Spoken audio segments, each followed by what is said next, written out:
Hello everybody, I am back after a long time, but from now you will get regular WordPress related videos in future. So in this tutorial I am going to show you how you can delete case without login with your WordPress dashboard. Suppose you don't have any cPanel login access but you want to delete case, you can't log into your WordPress dashboard.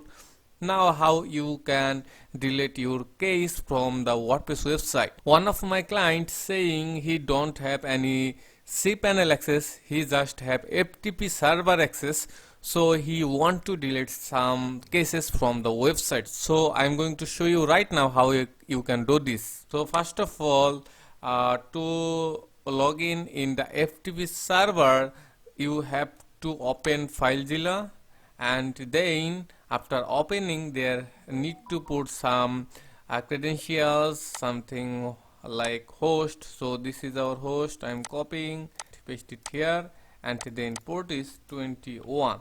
Now we have to connect our website, our FTP server with our website. So click on quick connect, then you have to wait some moments, maybe 1 or 2 minutes, then press here OK, and after that our FTP server will be connected. So yeah, we can see here a message successful. So our FTP server has been connected and now you can see your website. So this is our website. Go inside of this folder.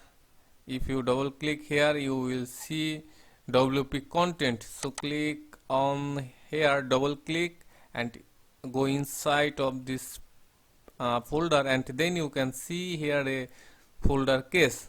So inside, so double click here and then you will see some folder, case folder. So delete all of them, delete. So we are going to delete WP rocket folder.